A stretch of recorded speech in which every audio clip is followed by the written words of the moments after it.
Bienvenidos nuevamente al seminario de análisis de la Universidad Autónoma Metropolitana, Unidad de Iztapalapa. Y hoy concierne presentar este seminario al doctor Alfredo Uribe Alcántara, donde un poco de la trayectoria del doctor: en el 2010 obtuvo la licenciatura en matemáticas en la Facultad de Ciencias de la UNAM. Posteriormente, en el 2013, obtuvo la maestría en el posgrado en Ciencias Matemáticas. En el 2018, el doctorado en el IMAS UNAM. Desde el 2019 es profesor en el Departamento de Matemáticas de esta universidad, la Universidad Autónoma Metropolitana Unidad Iztapalapa, y en el 2020 obtuvo la distinción a candidato investigador nacional, por parte del SNI. Sus líneas de investigación, bueno, son el análisis matemático, donde se especializa en la teoría de operadores, teoría de muestreo e interpolación, ecuaciones diferenciales ordinarias y funciones especiales. Y bueno, hoy nos va a hablar sobre el problema de Dirichlet para operadores de Stark en el semieje. Entonces, adelante, Alfredo. Sí, muchas gracias, Josué, por la invitación y muchas gracias a las personas que están conectadas. Bien, yo les voy a hablar de un trabajo que estoy desarrollando con Hugo Tolosa, que es un investigador que trabaja en Argentina. Está adscrito a la Universidad Nacional del Sur. Y pues les voy a platicar lo que llevamos hasta ahora y también hacia dónde nos gustaría llegar, ¿no? O sea, hacia dónde estamos enfocados. Por lo mismo de que es un trabajo que está en progreso y que es como que mi primera aproximación a problemas inversos, pues hay algunos detalles en los que aún estamos trabajando. Pero bueno, vamos a iniciar.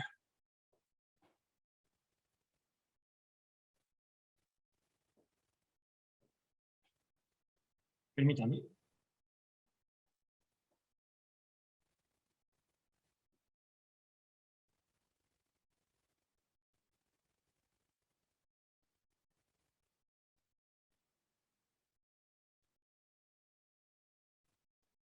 Bien, vamos a iniciar considerando esta expresión diferencial. Tenemos segunda derivada con respecto de x más un potencial q de x. X varía en este semirrayo. Y suponemos que Q pertenece a L1 de R más y toma valores reales. Ahora, para cada Z complejo existe una solución psi que depende de Q, de Z y de X, que satisface esta ecuación diferencial, tau de phi igual a Z de phi. Nosotros nos vamos a enfocar en la función psi, que es cuadrado integrable. Vamos a considerar el operador autoadjunto en L2 de R más con condición de frontera de Dirichlet en X igual a 0. Ahora, digamos, por la teoría de operadores autoadjuntos, sucede que el espectro de HQ consta únicamente de autovalores aislados de multiplicidad 1. Ahora, estos autovalores los vamos a, bueno, digamos, vamos a considerar su dependencia del potencial Q. Entonces, lo que se tiene que satisfacer es que psi, evaluado en Q, lambda n de Q, y cuando X es igual a 0, todo esto nos tiene que dar 0, para que se cumpla la condición de frontera que estamos considerando. Y vamos a suponer que el espectro del operador HQ está ordenado de forma creciente. Ahora, ¿se sabe algo ¿cuál sobre, es? perdón, se Mande, sabe algo más que del espectro, aparte de ser discreto? No se conocen los valores propios explícitamente o algo así. sí, digamos, se conocen explícitamente para el caso U igual a 0. Ahí se pueden obtener explícitamente, Ajá. que es más o menos hacia lo que voy a mencionar a continuación. Y cuando Q es diferente de 0, vamos a hacer teoría de perturbación para poder obtener estimaciones de los valores propios. Ah, ya. Sí. Bueno, entonces, el principal resultado que tenemos hasta ahora es este teorema que nos dice que si nosotros tomamos Q en este espacio L2 de R más con peso, entonces los autovalores los vamos a poder expresar en términos de los ceros de la función de ID, y estos dos términos de aquí que nos dan como una estimación asintótica. O sea, digamos, el segundo término que está aquí, en el integrando aparece el potencial Q, está dividido con un n a la 1/3, y hay uno grande de n a la menos 2/3 por la raíz del logaritmo de n. Ahora, lo que nosotros queremos es utilizar este teorema para establecer condiciones necesarias y suficientes para que una sucesión de números reales sea el espectro de Dirichlet para algún potencial Q en este espacio B2R. ¿Estos AN qué son? O el O grande. No, la pequeña AN. Esos Azúcar. son Es los ceros de el la espectro. función de ID. Los ceros de la función de aire. Ok. Sí, hacia allá voy. Si es que me faltó escribirlo aquí, pero Ah, vamos a comenzar analizando el caso Q igual a 0. En este caso tenemos esta ecuación 1.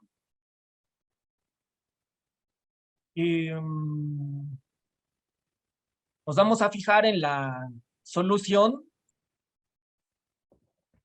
para cuando Q es igual a 0. La vamos a denotar como phi subíndice 0 y se expresa como raíz de pi por AI de x menos z, donde AI es la función de ID del primer tipo.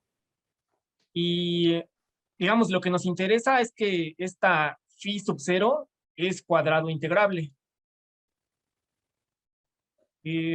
Ahora, como estamos tomando condición de Dirichlet en x igual a 0, el espectro de este operador no perturbado van a ser los inversos de los ceros de la función de ID. O sea, digamos, nosotros cuando tomamos x igual a 0, pues nos va a quedar ahí de menos z, queremos que eso valga 0, entonces el espectro sería los inversos de los ceros de la función de ID. los aditivos. Los inversos aditivos. Ahora, en los manuales de fórmula de funciones especiales y todos estos textos clásicos, hay estimaciones para estos ceros y se comportan de esta forma. Como esta expresión que está aquí, 3 medios de pi por n menos 1/4 a la 2/3, más otra función que va como O grande de n a la menos 4/3. Ahora, digamos, lo que eso significa es que el valor absoluto de la diferencia entre el espectro del operador sin perturbar y este 3 medios de pi por n menos 1/4 a la 2/3, decrece como n a la menos 4/3 para n suficientemente grande.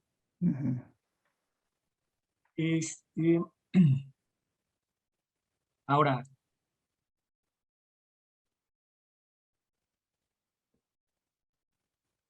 Bueno, aquí en el recuadro verde hay un pequeño recordatorio de la ecuación diferencial que satisface la función AI.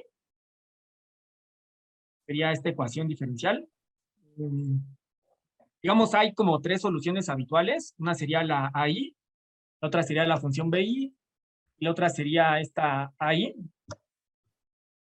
En Z por E a la menos más y por 2pi entre 3. Bueno, y también esta notación, digamos, lo que significa la U mayúscula o el símbolo de lambda U, como a veces le llaman,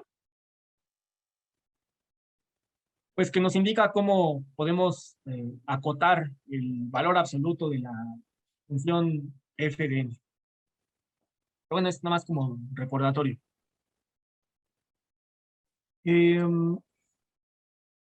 Ahora,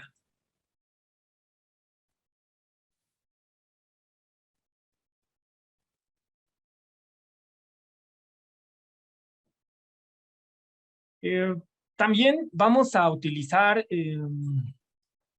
más estimaciones que vienen en estos handbooks. Definimos esta letra G como 2/3 de Z a la 3 medios.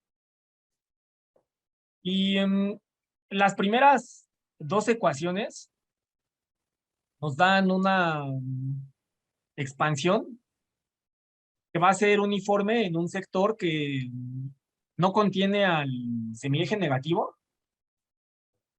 Y aparte como que un pequeño, ¿cómo decirlo? Un pequeño sector. Las segundas dos expresiones nos dan expansiones que van a ser uniformes en otro sector. Y estas son válidas cuando Z tiende a infinito.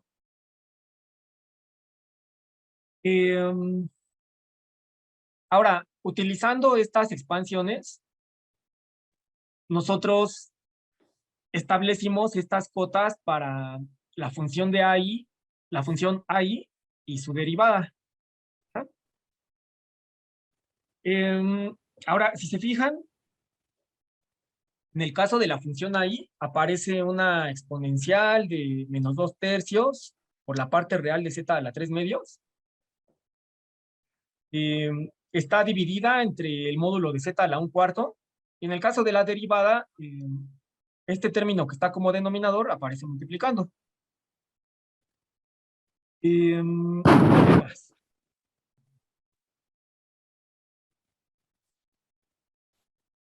Bien. Utilizando el lema 1, establecimos cotas para la función psi0.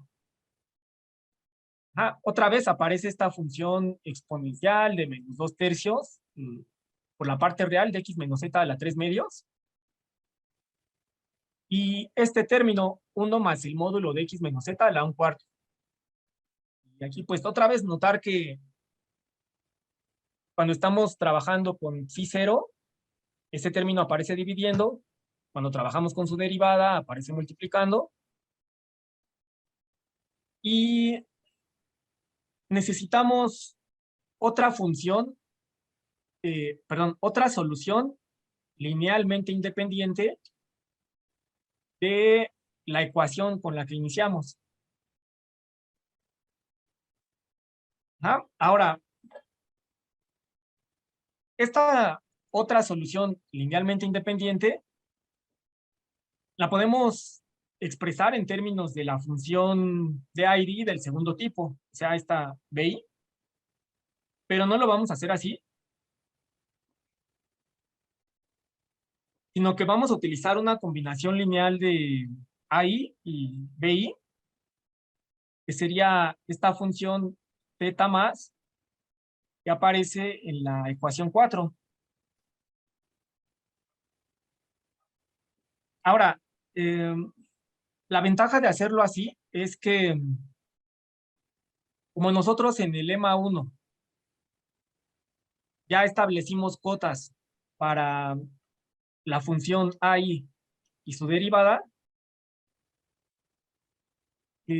pues ya tenemos cotas para la función teta más y teta más prima. Ahora, estas cotas están en 3 y 5, las vamos a utilizar para construir una solución del problema perturbado. Entonces, con el problema perturbado me refiero a la ecuación que había mencionado al principio. O sea, esta expresión diferencial tau. Buscamos soluciones de tau por phi igual a z por phi. Ya analizamos el caso en que Q es idénticamente 0. Tenemos cotas para las soluciones fundamentales del caso sin perturbación.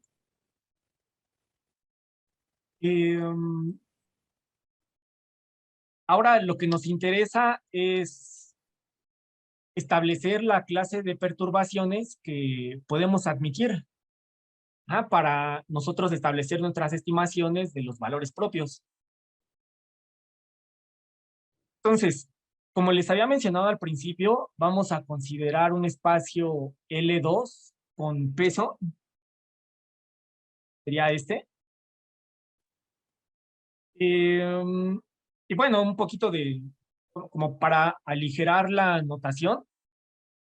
Esto, norma de Q2, R, es la norma de Q en este espacio L2 con peso. Aquí recuerden que la R es mayor que 1. El símbolo norma QS denota a la norma en el espacio L2 de R+. Ya, esto está aquí. Y finalmente vamos a definir esta función omega, que está en términos de el valor absoluto de Q de X sobre la raíz de 1 más X menos Z. Ahora, por la desigualdad de Holder, la función omega de Q, Z está definida siempre que Q esté en L1 de R+. Otra cosa que conviene resaltar es que si Q está en L1 de R+, entonces esta función omega de QZ tiende a 0 cuando Z tiende a infinito. Bueno, entonces ya tenemos nuestra clase de perturbaciones admisibles.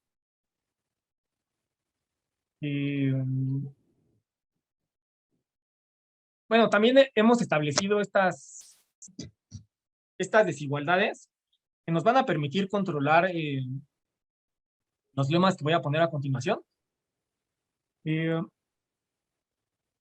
Este primer ítem del lema 2, lo único que nos dice es que si tomamos un Q en nuestro espacio con peso,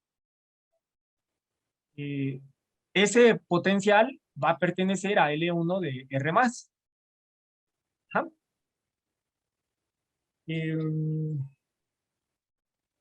El segundo ítem del lema 2 es un poquito más técnico. Y la observación nos da, como que nos describe la contención que existe entre los espacios con peso que estamos considerando. O sea, cuando R es menor que S, la contención se voltea y lo que va a suceder es que el espacio B2S está contenido en el espacio B2R y ambos están contenidos en L1 de R+. Entonces, pues, ahora sí, ya pasamos a la ecuación con una perturbación.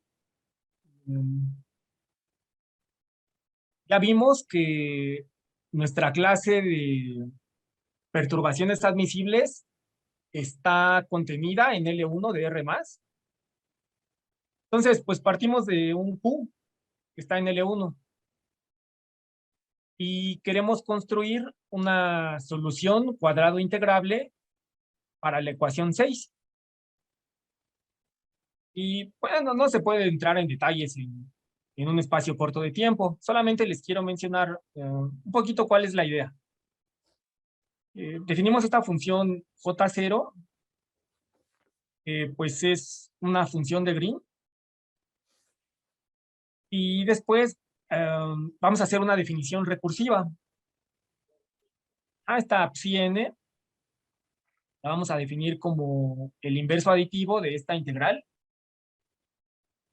donde ya está involucrada la función de Green, está involucrada la psi n-1, y nuestra psi inicial sería la solución al problema no perturbado. Y utilizando las cuotas que les había mencionado en esta diapositiva, las desigualdades 3 y 5,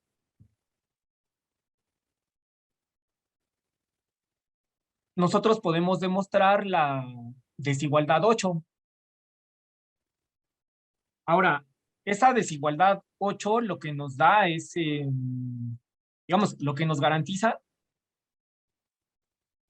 es que la serie, desde que n vale 0 hasta infinito de psi n, converge uniformemente en conjuntos compactos de C. Y esa serie satisface la ecuación integral que está aquí al final. Y como nuestra función J0 es una especie de función de Green, pues vamos a obtener que nuestra serie satisface la ecuación 6.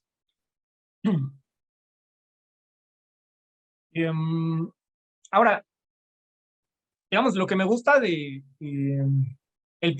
este problema que les estoy presentando es que se ocupa una variedad grande de técnicas, que van desde cosas básicas hasta análisis funcional no lineal, que es lo que vamos a ver un poquito más adelante. Pero bueno, digamos, esta construcción nos da una solución cuadrado integrable para la ecuación 6. ¿Qué más? Con la construcción que hicimos en la diapositiva anterior, demostramos esta proposición. Y lo que nos dice es que la solución a la ecuación perturbada la podemos escribir como la solución de la ecuación sin perturbar más un cierto término de error. Ahora, este término de error lo podemos calcular explícitamente. Va a ser la serie de las psi n, empezando en 1.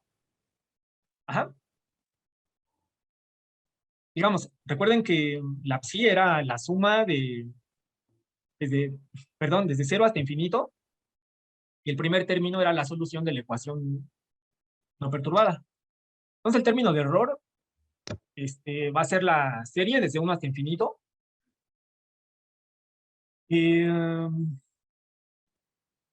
Y tenemos estas estimaciones para la función psi mayúscula y psi prima, que es la derivada con respecto de x, y psi punto, que es la derivada con respecto de z. Ahora, digo, aquí como se pueden dar cuenta, las expresiones pues, están medio feas. O sea,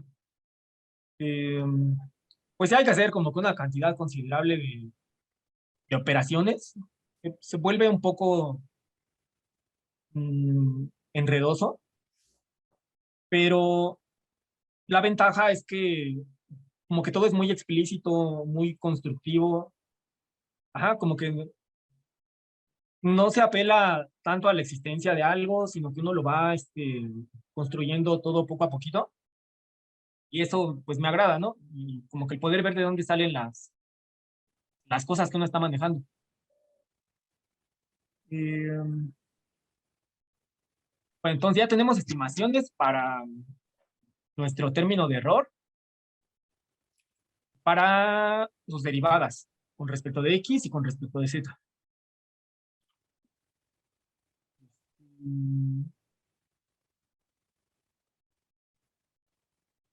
Ahora, utilizando los resultados anteriores, obtuvimos una primera estimación para el espectro del operador perturbado cuando el potencial pertenece a la clase admisible que estamos considerando. Es lo que está escrito aquí en la proposición 4. O sea, si nosotros tomamos un Q en nuestros espacios con peso,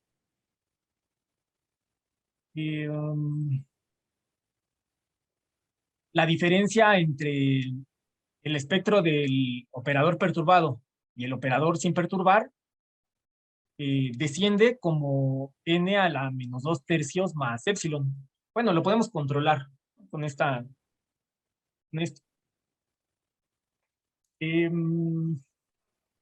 Ahora, esta estimación que está en la proposición 4, si se fijan, se parece a la... Déjenme ver. Nos recuerda un poquito a la expresión que nos dan los manuales de funciones especiales para los ceros de la función de aire. Pero bueno, a ver, déjenme.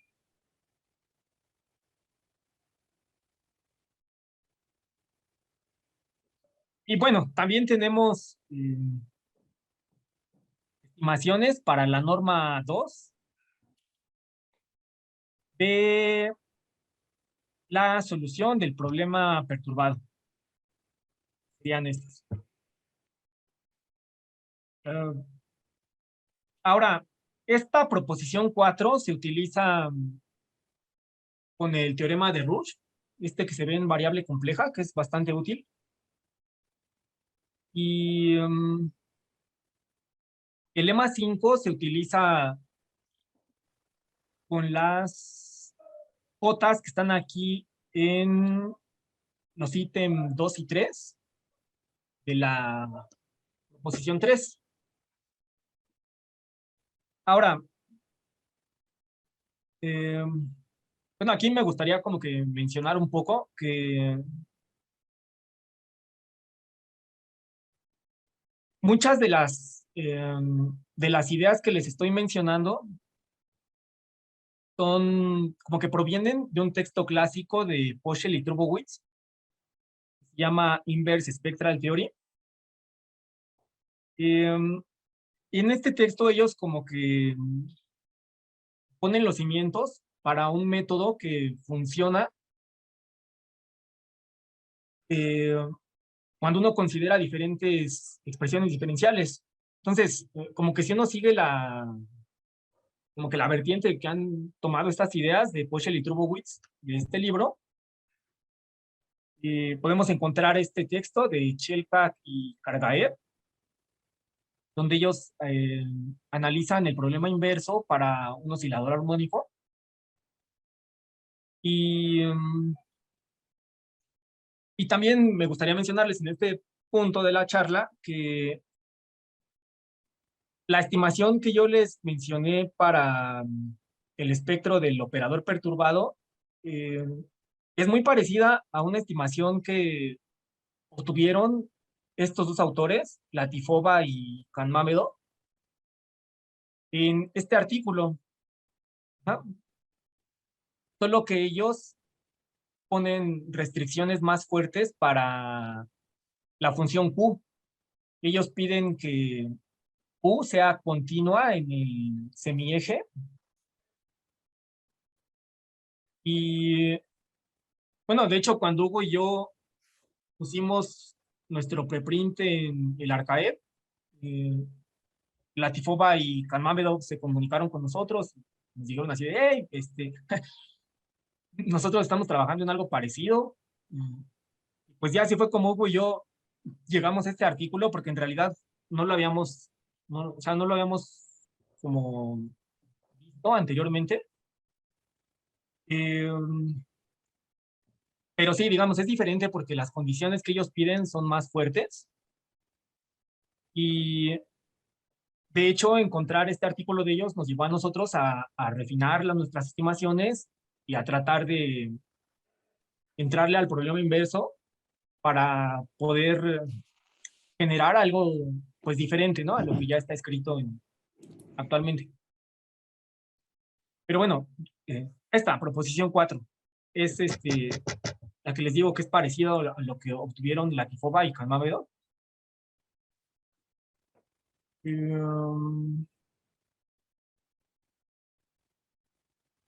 Bueno, y aquí es donde comienza la parte de análisis funcional no lineal. Entonces, definimos estas funciones eta n,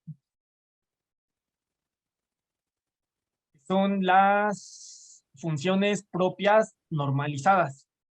Ajá, o sea, esta psi, habíamos visto que depende del potencial Q. El lambda n, pues es el valor propio, y la x, pues varía en el semieje.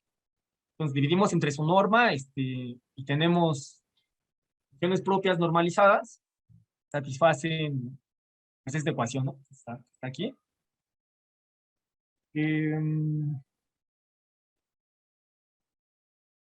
Lo siguiente que demostramos es que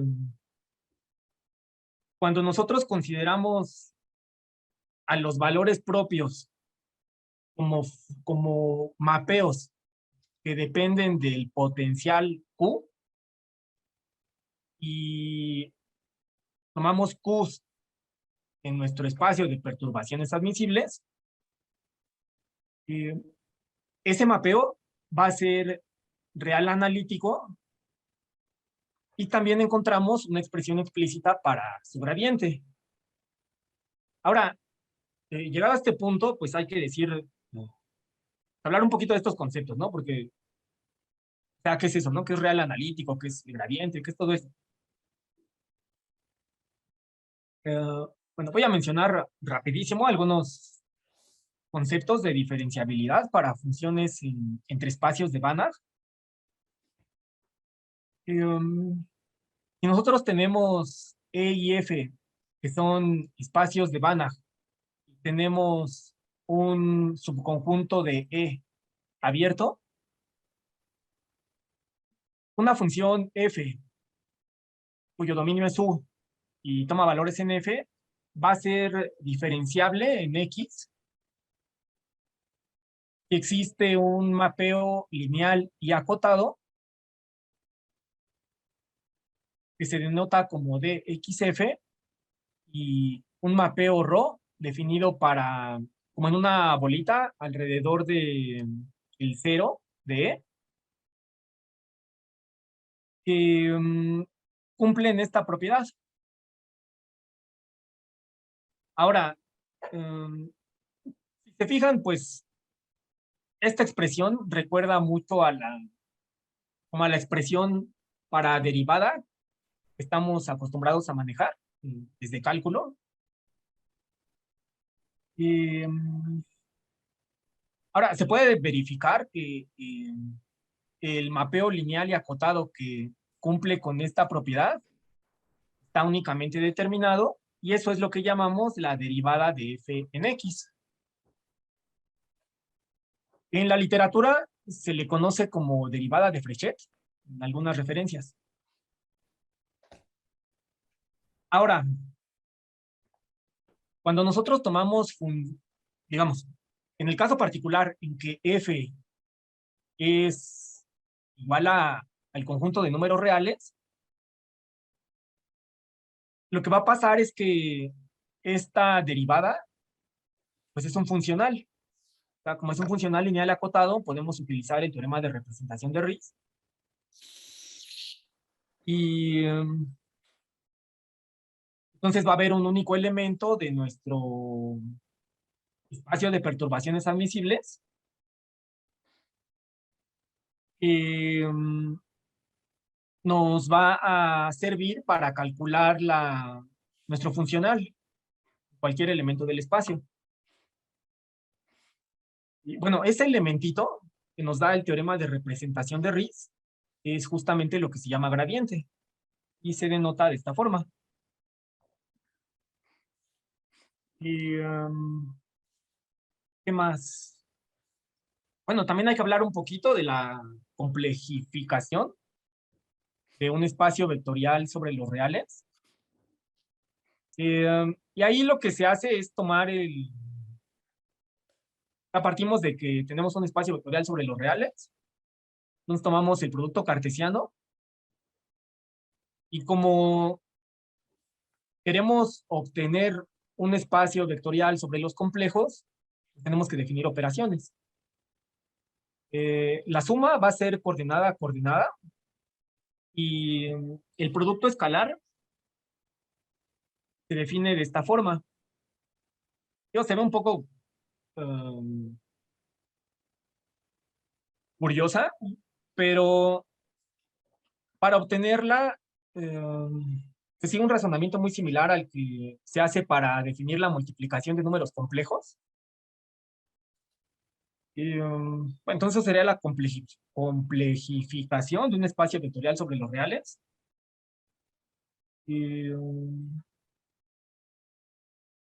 Y por último, pues mencionar que un mapeo real analítico es bueno, se define cuando tenemos dos espacios de Banach, E y F, sobre los reales, tenemos sus complejificaciones. Entonces, este mapeo F, que empieza en U y termina en F, es real analítico. Y para cada elemento de U podemos dar una vecindad en la complejificación. Y un mapeo analítico, su dominio es B, su contradominio es la complejificación de F, y coincide con F en la intersección de U y B. Bueno, entonces, digamos, con esta terminología ya podemos entender un poquito mejor qué es lo que nos dice la proposición 6. Este concepto de real analítico coincide con lo que entendemos como funciones analíticas en variable compleja. O sea, hay un desarrollo en serie de potencias y esas cosas. Sí, ¿Coincide sí, sí, con sí. eso? No coincide exactamente, pero sí tiene que ver. Lo que pasa es que, digamos, eso sale de esta definición. Está aquí. Lo que pasa es que el E y F son espacios de Banach. Sí, claro. Eh, Pero si los pones, si A y F son unos complejos,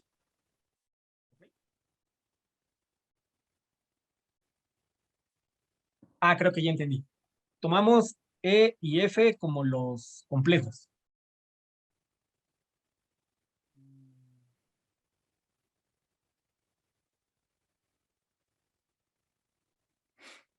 no se reduce a esto. Ajá, porque tendríamos una función lineal y acotada, que iría de C en C. Ok. Cumple con esta propiedad.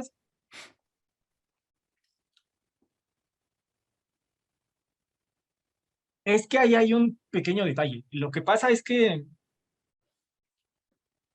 cuando hablamos de mapeo real analítico,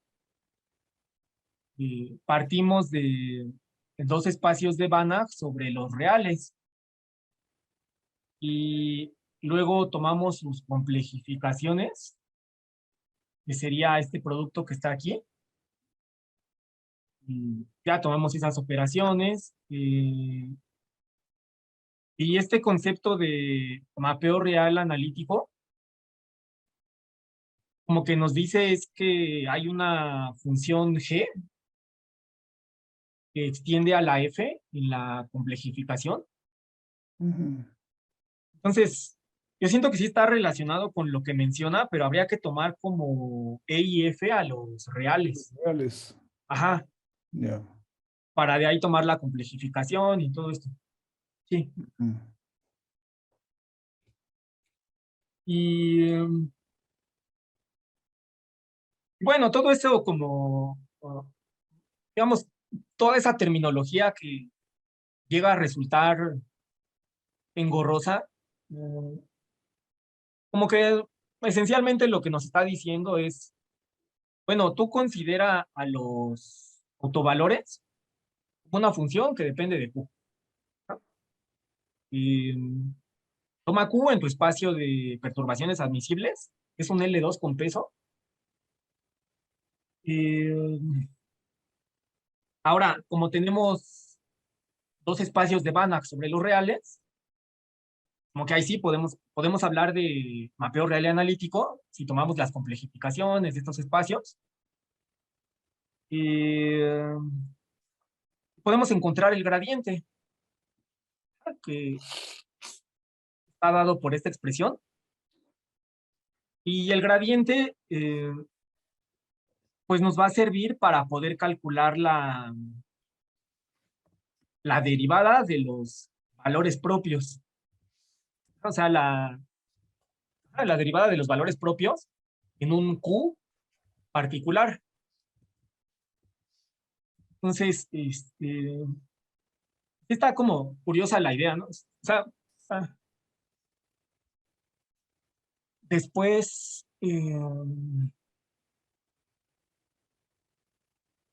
bueno, ya con toda esa maquinaria que les acabo de presentar, es como, es como hemos podido establecer este teorema. Pues lo que nos dice es eso, que si nosotros tomamos Q nuestro L2 con peso, podemos establecer una estimación asintótica en donde, perdón, el primer término pues son los ceros de perdón, el inverso aditivo de los ceros de la función de Airy. El, el segundo término es una integral en donde ya aparece involucrado el potencial Q. Y también nos dice, nos da un término que va como O grande de n a la menos 2/3 por la raíz del logaritmo de n. Y también hemos demostrado que esta fórmula asintótica es uniforme para conjuntos acotados en nuestro espacio de Banach, ¿no? Entonces, digamos como que hasta ahorita el juego un poco fue encontrar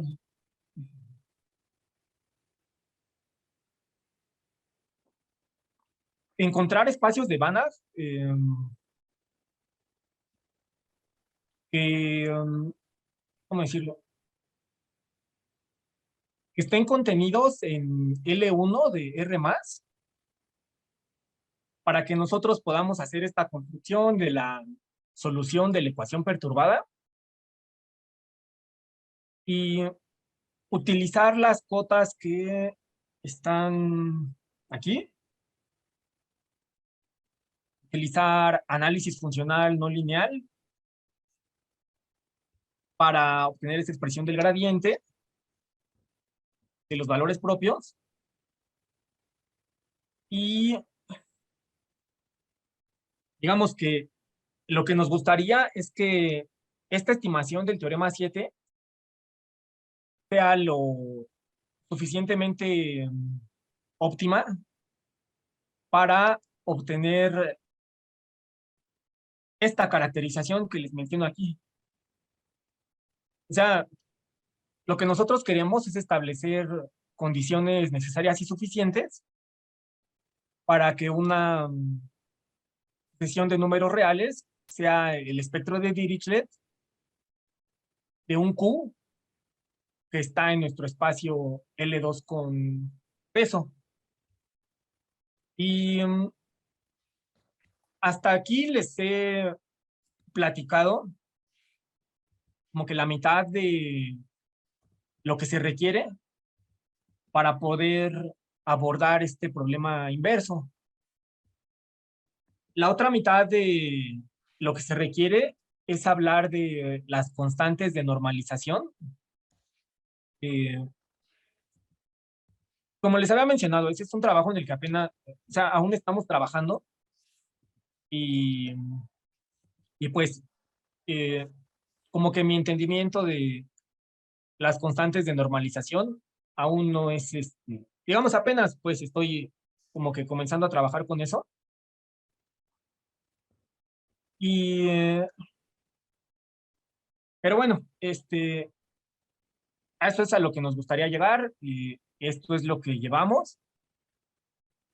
Y pues más o menos les he comentado las técnicas que se utilizarían para resolver el problema que tenemos en mente. Y eso sería todo por mi parte. Que si tienen alguna duda y muchas gracias por su atención. Gracias. Yo tengo tengo algunas dudas, Sí. preguntas. En abstracto, ¿se sabe si el problema inverso tiene solución siempre? O sea, si tú tienes una sucesión, ¿se sabe si existe un hamiltoniano para el cual este sea el espectro? Un hamiltoniano de cualquier tipo, pues, que tenga como espectro discreto. Eso se conoce, hay resultados de este tipo generales Mm, o no. Pues yo he revisado en la literatura y lo que he encontrado es que hay como técnicas que sirven para abordar varios operadores particulares.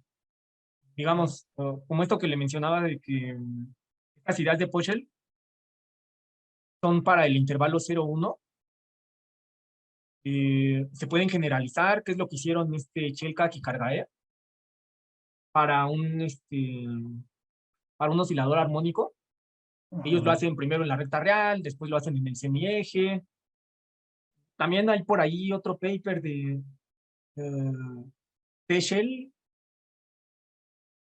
pero la verdad desconozco si hay como que algún resultado abstracto, ajá, que permita pues como que no estar analizando tantos casos particulares. La verdad no lo sé. No, no, es interesante.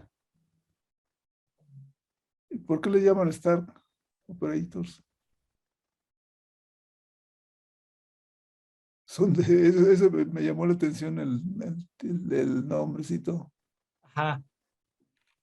¿Es un apellido o no? O... Sí, Sí, parece apellido, sí, pero hay un efecto Stark, pero ¿tienen que ver con eso?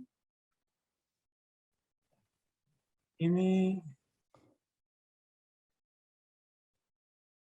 Sí, por ahí leí que tiene que ver con la... Probablemente tienen que ver con esos hamiltonianos.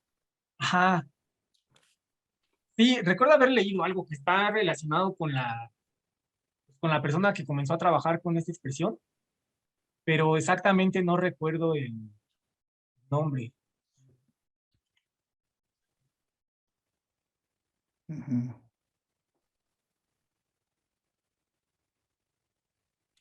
Bueno, ¿y por qué piensan que ustedes le están apostando a qué tipo de sucesiones para el problema inverso? O sea, qué tipo de espectro supongo que están suponiendo algún tipo de sucesión especial, ¿no? No están partiendo de una Sí. sucesión arbitraria. No, no, ajá, sí tiene razón. O sea, eh, eh, ¿Qué tipo de sucesión están buscando, están tratando?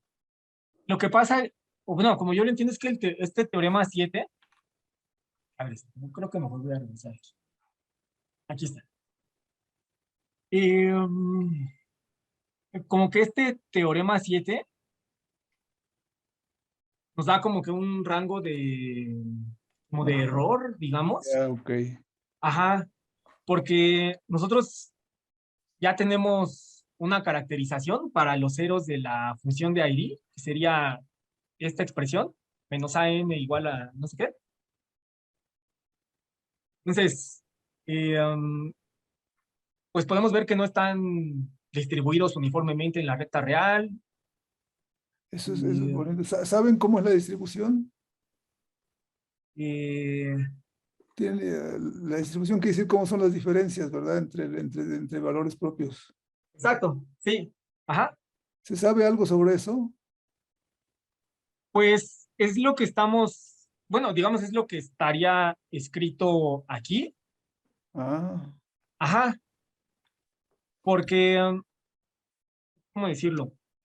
Si nosotros pasamos el AN del lado izquierdo, nos quedaríamos con estos dos ya términos. entiendo, sí. Ajá, sí. Ya, Y pero ya esa es la estos dos, diferencia entre el valor exacto, digamos, y la perturbación, ¿no? exactamente, sí. Pero la diferencia entre dos valores exactos se conoce para los AIRI. La diferencia entre dos valores exactos. O sea, el AN más 1 menos AN, o cosas, diferencias de ese estilo se conocen. Me imagino que habrá por ahí en los Sí, manuales. yo creo que se pueden obtener utilizando la desigualdad del triángulo, porque o sea, a partir de esta expresión de aquí, si nosotros quisiéramos comparar el n más 1, del lado derecho, pues nos aparecería un n más 1, tendríamos que calcular la diferencia entre esas dos cosas, y ya de ahí podríamos Hacer una saber. estimación. Ajá, Sí. Bueno, gracias. Ya pregunté mucho. En el chat, Patricio tiene una pregunta que yo también me adhiero a ella. Pregunta, ¿por qué se aparecen las funciones de Airy en este problema en particular? Me refiero a qué tipo de tratamiento se le da al problema para llevarlo hacia ellas. ah, um, pues, mira, lo que pasa es que aquí en el recordatorio, como que nosotros partimos de una ecuación diferencial de la que ya se conocen las soluciones, que son las funciones de ID. Ujú, Y si observas la ecuación 1,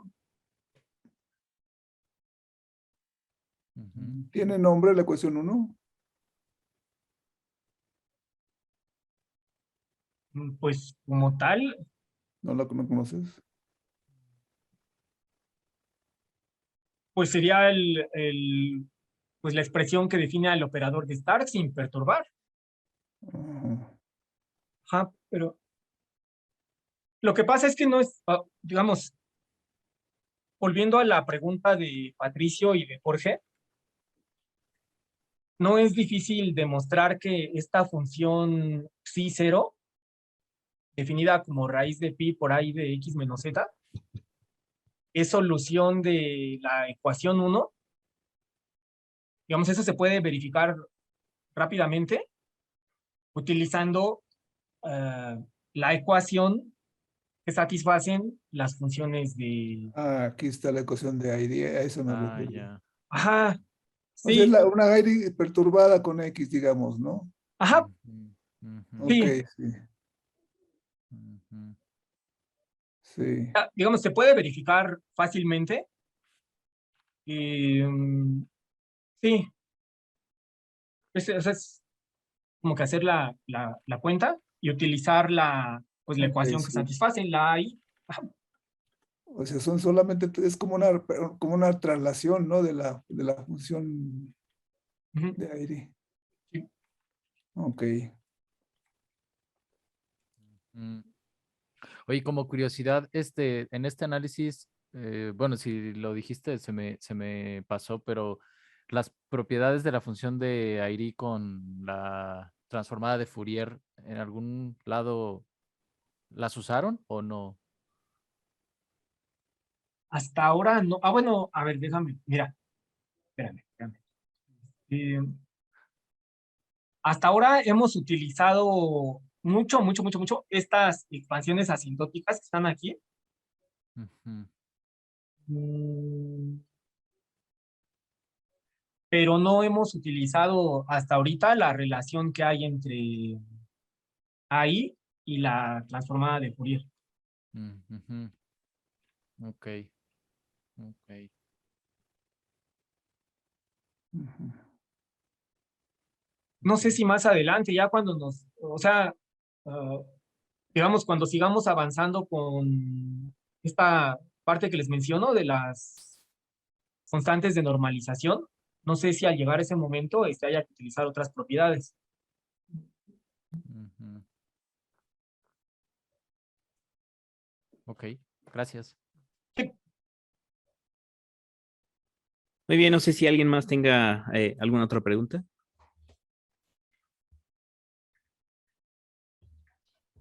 Creo que no. Alfredo, ya nada más tengo nada más aquí un par de preguntas, ya Sí, aprovechando que hay un poquito de espacio. Cuando tienes el espacio de Banach, el que está pesado por 1 más x a la r, ¿hay ajá, contención variando el parámetro r de estos espacios? sí, es lo que está escrito aquí, mira, en la observación. Ya, Ya. rs. Entonces, si tienes los Qs, entonces puedes tener contenciones de esos Qs ahí.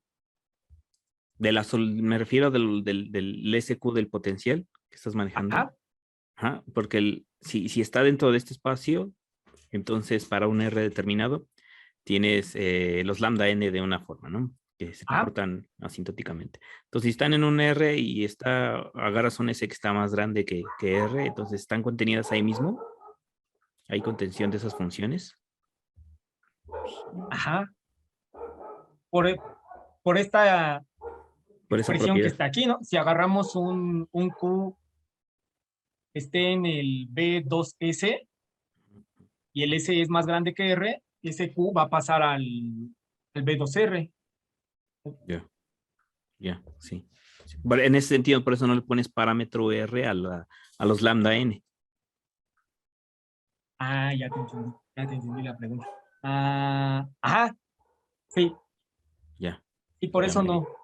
No, es que No, no de se lo hecho, si pones te porque está. digas, ya empiezan a, como a salir un montón de subíndices, porque, déjame ver,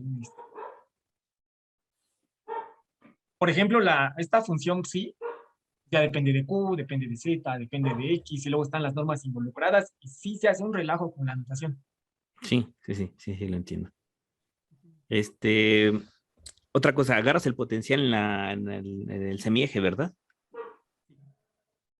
Y si lo agarras en todo, ¿cambia totalmente o no? No, o sea, lo Pues tienes ya, aquí ya, en. a ver, déjame ver.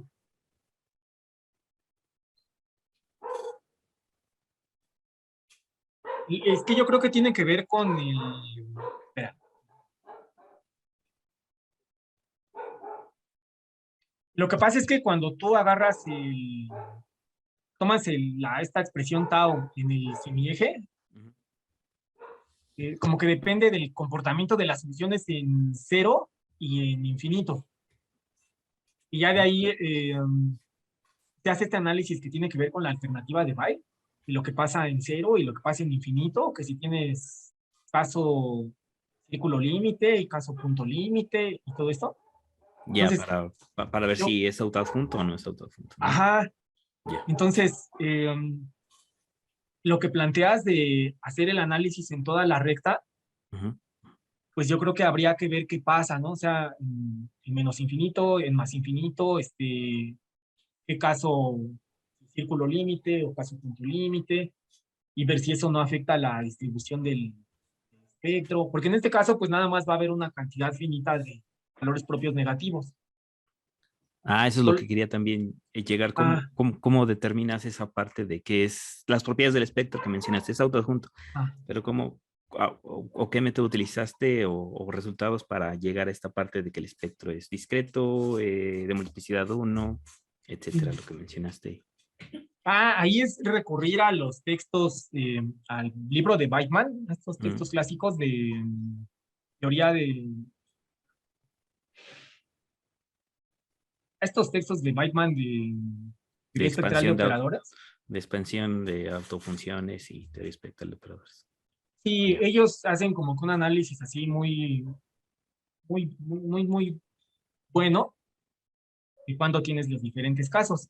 Ahí pues sí es como que recurrir un poco a ver qué resultados ellos tienen establecidos. Aquí lo que pasa es que x más q de x tiende a infinito, cuando x tiende a infinito. Porque como estamos tomando que el q está en L1, no puede integrar demasiado, ¿no? Hacia infinito. X más q de x gana la x, se va a infinito, cuando x tiene infinito. Y ya por ahí hay un resultado que te dice que vas a tener una cantidad finita de valores propios negativos. Ya, Y muy bien. ¿Alguien más que tenga preguntas? Bueno, agradecemos nuevamente al doctor Alfredo por la presentación. Muchas gracias, Alfredo. gracias a ustedes por su atención. Gracias. Y Y gracias, Josué, bueno, por la invitación. gracias. Y los esperamos dentro de 15 días a la última charla de este trimestre. Y bueno, vamos a parar aquí.